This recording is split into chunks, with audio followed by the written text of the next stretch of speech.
What's up, everyone? Welcome to this day in Philly sports history for March 27th, 2024. I'm your host, Jim Montgomery. Welcome to a Wednesday edition of the podcast. We are one day, hopefully, away from opening day for the Phils. More on that in a minute. But first, as always, let's start with a recap of yesterday's question of the day. I asked you, can the Phillies win the division? 56% of you said no chance they're going to catch the Braves. But it was pretty close throughout the day as everybody was going back and forth. Personally, they don't need it. They've shown that the past 2 years. But I think from like a natural progression standpoint, I think it'd be cool to actually win the division. And I know so far the division winners have not fared well in the playoffs due to having that extra time to lay off. But at some point, somebody's going to do it. So why not the Phillies this year? And I think, again, having that confidence of being able to go toe-to-toe with the Braves. And the fact, if you listen to my Phillies preview, this is the healthiest and most complete the Phils have been to start the season the past 2 years. So I think that's going to make a difference because last year they would have battled with the Braves and it may have – like the Braves didn't necessarily need to worry about the Phillies down the stretch and vice versa. So maybe going into the playoffs on the heels of a pennant race might actually bode well for the Phils if they could come out and win the division. I don't know if they're going to. I certainly think they can compete. As I mentioned, be sure to listen to the Phillies preview. I go into that, but it'd be cool to do. Again, they don't need to. I think it'd be good for the natural progression and just sort of, I feel this team is going to be on a mission and locked in this year anyway. So why not take down the Braves? They've won enough with limited World Series championships. So why not? But as always, thank you for participating in the question of the day. 267-495-8531. Get you into the Back to the Future voice and text line. All right, I mentioned the Phillies preview and my bold predictions. Be sure to hit up the Back to the Future voice and text line and let me know what you think. And I know a lot of you are saying one of them is not that bold, but a couple of them, we'll see. But sticking with the Phillies, I still think that having the division will go a long way in just the confidence of this team. The weather is not looking too promising, although it has been changing as we're getting closer. It looks like it might shift a little bit more, which will it's like a 50% chance of rain down from an 80% last I had seen this morning. So holding out hope, but I think after last year's debacle, they're going to wait till the last possible minute to postpone this.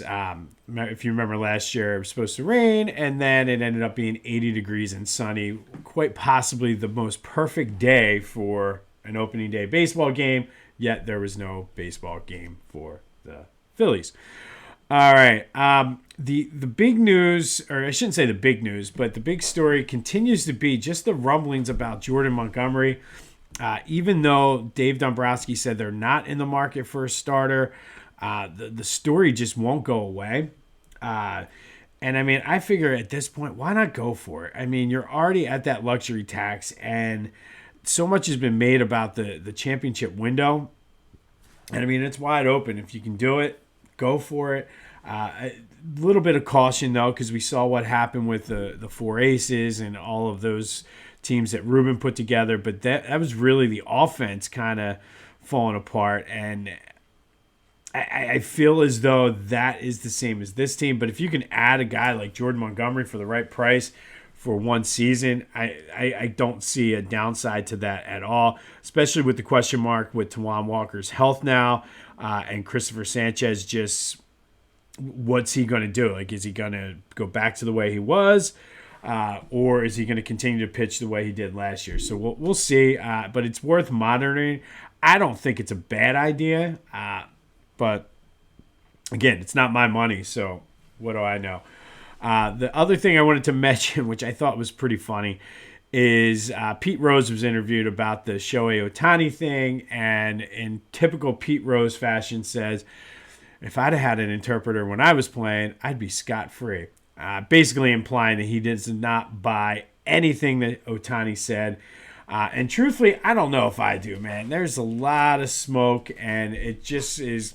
I want to see a thorough investigation. I don't know if we're going to get it because Ohtani is the MLB's poster boy.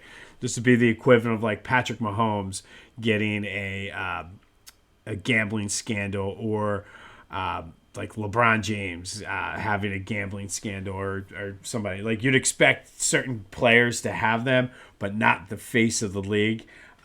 So anxious to see how this plays out over the next couple of days. But Pete Rose giving the most typical Pete Rose response that you could imagine. I wish I had an interpreter and I'd be scot-free. And I'm not sure he's not lying. I mean, that's the thing. I don't know, but I do want to get more information. I don't know if we're going to get it, though, unfortunately. And, of course, what's Ohtani going to say? Oh, yeah, I gambled. I mean, so let's see. I mean, somewhere, somehow, whether it's an illegal bookie or through a legal sports book, there has to be some type of record or something. So the truth will set you free, Shohei. All that, though, back to the Phils. Our question of the day, sticking with our Phillies theme with the question of the day, is just how far do you think this team will go? Are they a playoff team, one and done? Can they get to the NLCS again? Can they get over the hump to the World Series, or will they be a World Series champion? Let me know what you think about how far this team can go. I think they've set the bar high with World Series or bust. I don't hate it at all because, truthfully, I mean, the Dodgers, yes, they have a formidable team. However, I mean, you see what happens sometimes. I mean, it happened to the Phils, or Dodgers last year, but it happened to the Phils in 2011. They had the best record in baseball and got bumped in the first round. So many things can happen. The Phils know how to win. They have that experience. They've taken down these teams. So I think the World Series or bust expectation is great. But let me know what you think. 267-495-8531 gets you through to the Back to the Future voice and text line. Hit me up on social media, Twitter and TikTok, Jimbo_Mont. Instagram at Philly Jimbo. I'm on Facebook.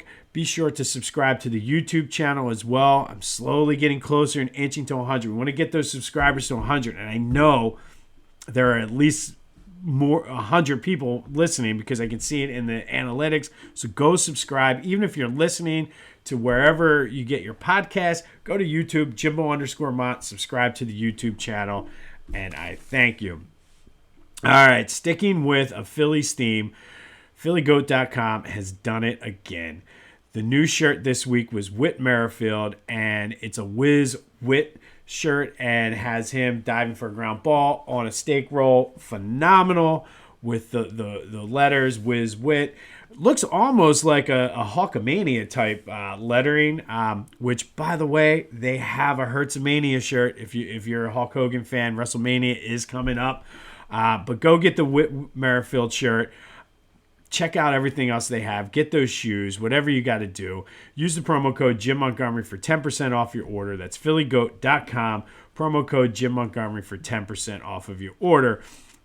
I'm looking for the Ranger Suarez shirt. And if you listen to the Phillies preview, you know exactly what I'm talking about. If you haven't, go listen to the Phillies preview so you know what I'm talking about. But I'm thinking like a red Power Ranger shirt for Ranger Suarez when he has his breakout season this year. But who knows? But go to PhillyGoat.com, get your Whiz Wit shirt. Check out the Hertzmania. Why not? Because I brought that up. WrestleMania is coming.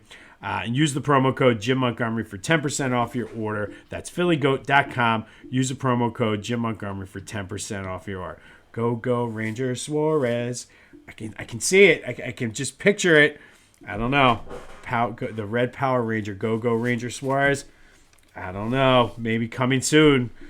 But anyway, Sixers in action tonight. They welcome back our old pal James Harden to the Wells Fargo Center. And Embiid is getting closer and closer to getting ready to return. We're at that time frame. Like next week is the first week of April. They said first or second week of April. There's only 10 games left. But I'm starting to get pumped. And again, maybe I'm drinking the Kool-Aid like I always do. Those of you who are loyal listeners, you know, if you're new, I always compare the Sixers to my ex-girlfriend, who I always go back to. Even though I know how it's going to end, I always get sucked in. And here I am again. Joe's knee is getting healthier. He's close to that comeback, and she's sucking me in again. I know how this is going to end. I just don't care. I know how it's going to end. But for now, I'm very high on Joel Embiid coming back to the Sixers. But they have a big game tonight against the Clippers. At this point, I mean, with 10 games left, they're all big. But welcoming James Harden back, and I don't know, he'll probably get booed. But at this point, it doesn't matter. I don't know. Just do what you got to do, Philly. But again, they're sucking me in. I know how this is going to end, and I just don't care. Go check out my boys at the Clashing Conferences podcast. If you enjoyed their football episodes, they have a new crew for basketball as well. They're available wherever you get your podcasts as well as on YouTube. That's the Clashing Conferences podcast. Check out what they got going on for the NBA as we get ready to hit that stretch run into the playoffs. All right, Flyers news, and sort of a good news, bad news type situation last night. Bad news is they lost 6-5. Good news is it was in overtime, so they got the point. Bad news is they led 2-1, and going into the third period. Good news is they went toe-to-toe with the Rangers in the third period. Obviously, the bad news is they lost. And compounding the bad news is the Washington Capitals also won. So now the Flyers are only 1 point up on the Capitals in the Metro Division, 3 points up on Detroit. And it was sort of one of those things. It would have been better because the Capitals played Detroit, so it would have been better if Detroit won. But the Flyers are hanging on, and like I said, it's going to be a fun ride from here on out. Tomorrow, the Flyers are in Montreal to take on the Canadiens. The Capitals are in Toronto to take on the Maple Leafs, so we will definitely keep our eyes on that. But the playoff stretch for hockey, man, this is going to be fun. All right, lots to get to for the Eagles. I guess the big news, even more so than everybody talking, was Peacock is going to be the network that the opener in Brazil is going to be on. Still no word on who the Eagles are going to play. It's either the Browns or the Packers. I have a feeling it's still going to be the Browns. They just are throwing the Packers out there since the leak came out. Personally, I think it makes more sense for it to be an AFC team because it kind of puts the Eagles at a disadvantage if they're playing an NFC team. So like that game against the Packers could somehow come back to mean something in tiebreakers, and you want your tiebreakers in those games that are going to mean something to be played at your actual home stadium, not away in Brazil. So again, my vote was for the Steelers or the Browns. If it is the Browns, I think that's a good opening game for the Eagles, but I don't know. We'll see what the NFL decides, but I think from a fairness standpoint, you don't want your division or NFC conference games in. Like, you don't want to be put at a disadvantage for that. But that's just my feelings. Let me know what you think about that on the Back to the Future voice and text line. But I think it has to be the Browns. Like, I think they're just kind of floating the Packers out there as a smoke screen to kind of be like, I don't know. The NFL likes to say we're in control. This is what we do. So just my thought. The owners did, in fact, vote yesterday to change the kickoff. I'm still trying to figure out exactly what this means, but kickoffs will still be from the 35. All the players will line up on the opposing 40, so it's sort of like a closer thing. And nobody can move until the ball hits the ground or a player in the landing zone, which I guess is behind the 30 or the 35-yard line or 30-yard line. So I'm not really sure how it's going to go. I don't know if it's really, yes, it's safer, but I don't know. I mean, I guess they can't fair catch, so we're going to see some more kickoffs, but it almost feels like kickoffs are going to be more in line with what punts are. But we'll see. Onside kicks will still be the same. There's going to be no surprise onside kicks, so it's still going to be difficult to get that. I don't know. It's one of those things. Like, I still can't get over the tackling rule change, but I don't know. Sure, kickoffs. All right. All right. Jeffrey Lurie did speak and said that Nick Sirianni wanted excellent coordinators, and it was his idea to sort of fire the coordinators. And I don't know. Everybody's still ripping it like he's this, he's that, but to me, it's kind of the sign of a good leader. He realized that his ideas and what he was doing was growing stale, and he evolved with it. I still don't get the Sirianni hate because it made it perfectly clear that he's still going to have some influence over the offense. And I think that's a good thing. I mean, I really think that you want as many people putting in it because, like, yes, Kellen Moore had an offense, but I mean, he also has been to 2 jobs in 2 years. This is his 3rd job, I guess, in 3 years. So we'll see. But I still don't get the Sirianni hate as much. Yeah, he has some quirks and some things he needs to work out, but I mean, he's made the playoffs every year he's been the coach. So it's sort of like back off. He did. Now, whether or not Jeffrey Lurie is just blowing smoke, that's the other issue. But if Sirianni's the one who wanted to change the coordinators, I mean, good. I mean, we all saw what happened. So I don't know. I think as coming from someone who is in a leadership position, being able to admit that what you're doing is not working and it needs to be changed, it's a lost art. Not too many people in positions of power will admit that. I mean, all you got to do is look at Jerry Jones, who is single-handedly keeping the Cowboys from winning the Super Bowl. So, like I said, as somebody who is in a position that the decisions I make on a regular basis impact lots of people, I respect the fact that Sirianni said, yo, it's not working. We need to do that. But I know there's a lot of people out there that don't agree. So let me know what your thoughts are on that as well. Lots of stuff to talk about on the Back to the Future voice and text line. 267-495-8531 gets you in. But Sirianni and Jeff Lurie both spoke yesterday, and I got to say, I don't think either one of them said really all that much. I guess that's what you get when people talk in March, but oh well.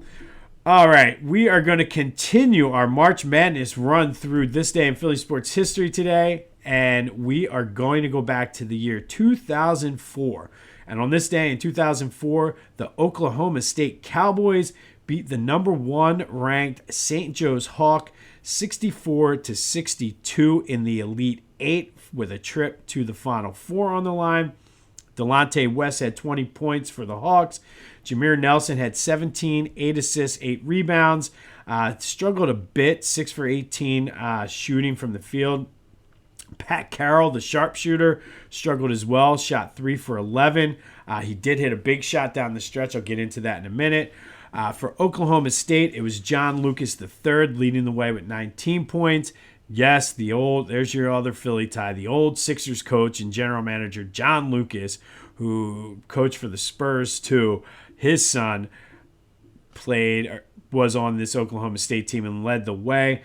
He changed his shoes at halftime, and I guess this was key, and then came out in the second half and played much better than what he did in the first. The game was tied with just over 3 minutes to play, and it was back and forth the entire second half.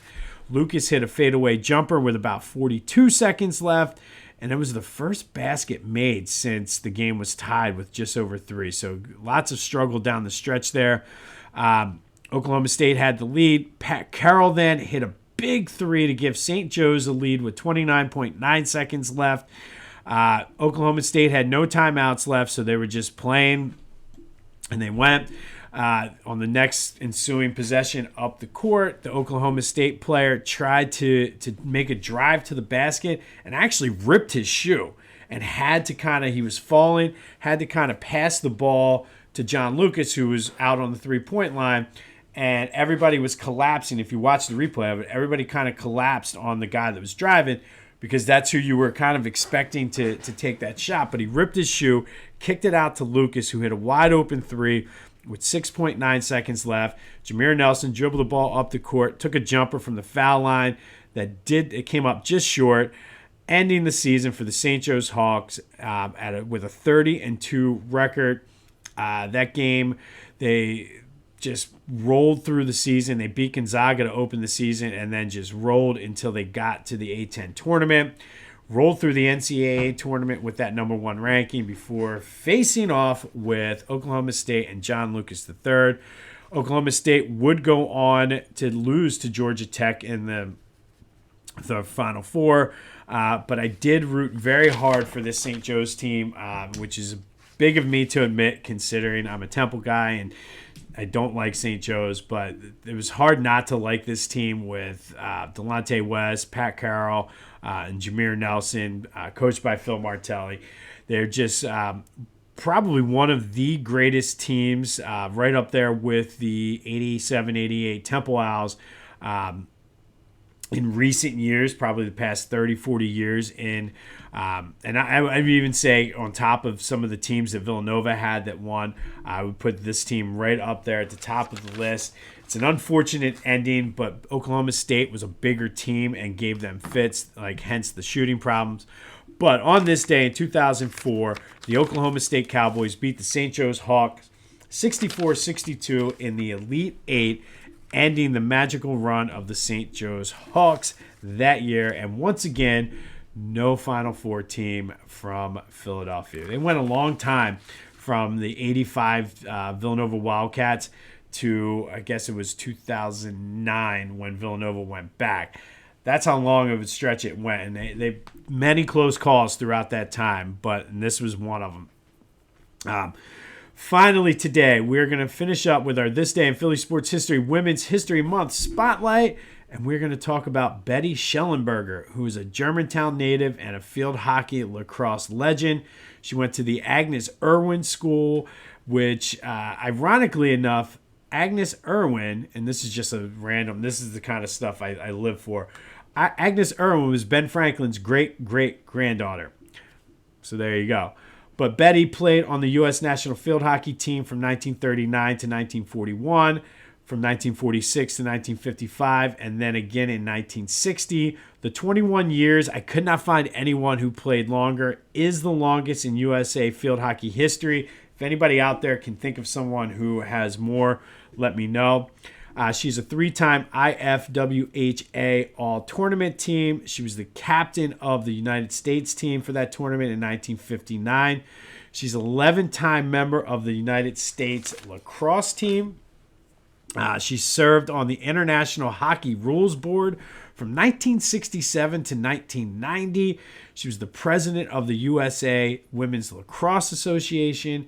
Oh, and by the way, she coached at Chestnut Hill. She coached field hockey, lacrosse, and badminton. She helped the USA Field Hockey Association establish the Shellenberger Umpiring Award in her honor because she was a long-time umpire/referee for field hockey and lacrosse as well. She was the first secretary of the United States Field Hockey Organization. She was also an aviation mechanic in the Marines during World War II, which is why she had that break in her field hockey service on the USA team. She was in the USA Marine Corps Women's Reserve, which I feel like, I don't know. I truly respect and have a lot of love and just, again, respect for people who serve in the military. So the fact that she did this right in the middle of the prime of her career is awesome. She was a charter class member of the USA Field Hockey Hall of Fame. She's in the Pennsylvania Sports Hall of Fame, the National Lacrosse Hall of Fame, the Philly Sports Hall of Fame. She won the Distinguished Daughter of Pennsylvania Award, and she's in the Agnes Irwin Athletic Hall of Fame. Betty Shellenberger is today's Women's History Month Spotlight, field hockey lacrosse legend from Germantown.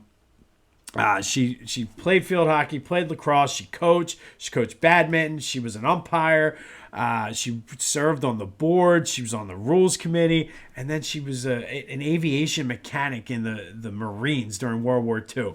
You don't have a much better resume than that. And again, nobody's probably heard of Betty Shellenberger, and this is why I enjoy doing this. So there is your This Day in Philly Sports History Women's History Month Spotlight. Betty Shellenberger, field hockey, lacrosse legend, and just overall badass person.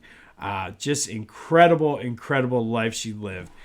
On this day in 2004, the St. Joe's Hawks lost to the Oklahoma State Cowboys 64-62 in the Elite Eight, ending that magical season. Let me know what you think about what Sirianni and Lurie had to say on the Back to the Future voice and text line, 267-495-8531. Let me know your thoughts. How far are the Phillies going? Is World Series too lofty of a goal? Somewhere in between? Will they miss the playoffs? I heard some people saying that they're going to take a huge step back this year for some reason. I don't see that. But if that's what you think, let me know. Give me a good argument. 267-495-8531. The Back to the Future voice and text line. Do your rain dance. Whatever you got to do. Wear your pajamas inside out. Whatever method you have that you do the weather. We used to wear our pajamas inside out and do a little snow dance when we wanted snow days. So do the anti-rain dance and wear your pajamas backwards like crisscross. I don't know. Whatever you got to do. Let's pray that we get this opening day game in tomorrow. I'm looking forward to it. We have hot dogs on the menu, just like we're going to be at the ballpark. I don't know. Just what we do. And they're not going to be $1. Hear that, Phillies? We don't have dollar dogs here either. But let me know your thoughts on the Back to the Future voice and text line, 267-495-8531. Go enjoy whatever you can in between some of the showers today because it's going to be a washout tomorrow by all means. Wear those pajamas backwards, whatever you need to do. Go have yourselves a Wednesday. This has been This Day in Philly Sports History. I'm Jim Montgomery. And until next time, I'll see you when I see you.